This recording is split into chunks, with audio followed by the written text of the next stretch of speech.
Here's the empty trailer, and here's what we got to get on it. Oh, now it went too much. Now we got to hook it back over where it was.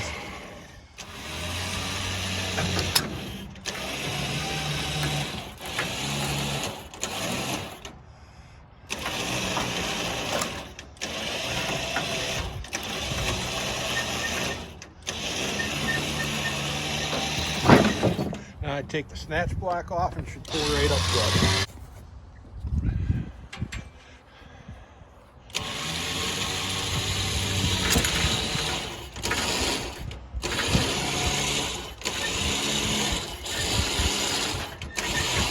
Winch has no problem.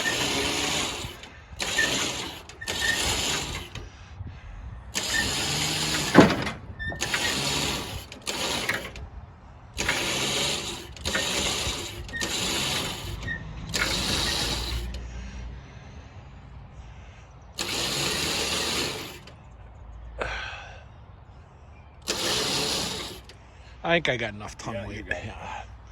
Well, that should do it. Yeah. Well, there it is, loaded, ready for the trip home. We'll see you when we get there. Well, I'm home with my new purchase that I told you I was going to get on Tuesday and did. It's a little track loader. I have no idea of the make. The man I bought it from, Joe, he never found a plaque on it, and I haven't, so we really don't know what make it is. Now I'm going to show you some of its many features. The undercarriage impresses me greatly, as it's built just like undercarriage on a big crawler. It has track links with bushings and pins. It has front idlers, just like a big crawler with the rib in the middle. And a big tension spring in the track frame with the drive sprockets at the rear.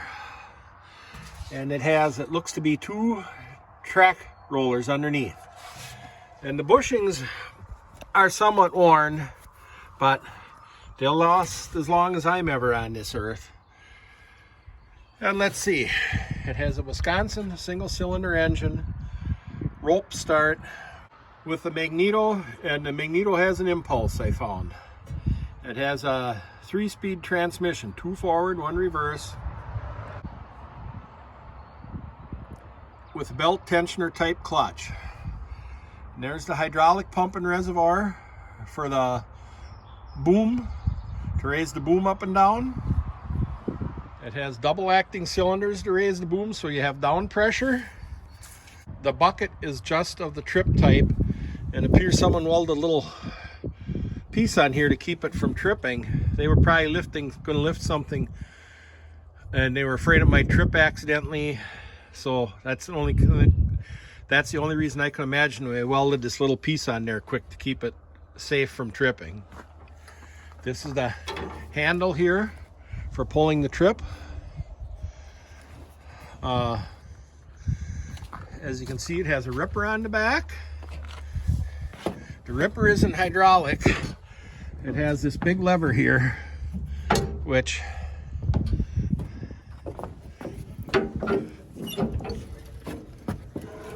raises the ripper up and down. Works real well. Now we'll look at the steering clutches, which are covered. Has independent steering clutches and brakes, but it doesn't have foot brake pedals. I think it's when you release the clutch, then you pull that farther on the lever and it applies the brake. And as far as I can tell looking at it, these separate when you try releasing the clutch, and then it'll pull this disc against these brake pads to apply the brake. I'm sure that needs cleaning up and adjusting to work properly. He said he had a little problem with that. It has a nice box on the back here which lifts off, but where you could throw chains or clevises or what have you. And if you look in here, it has enclosed gear final drive reductions. I've kind of decided that, seeing there was no spark, and when I crank it through, I can hear the exhaust valve leaking. I think I'm just going to go ahead with the electric start engine you saw the other day and get the electric start go through the electric start engine and put that on it right away instead of spending time on this one. I'll probably wind up using some parts from both, I'm sure. So I'm going to let you with that, except for a little bonus footage, as they say, of some of the other things this man has. Yeah. And you can see it has the Linkert carb on it. 29 Indian. Replica is what it is. BMW shaft drive. Oh, Yeah. All right. It's a Crosley engine.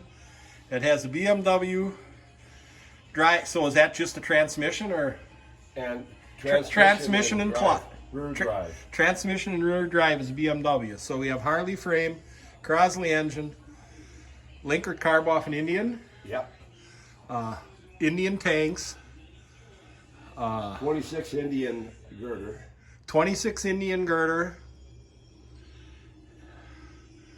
and Yeah. well, that speedometer, that's, different ones, different manufacturers used them.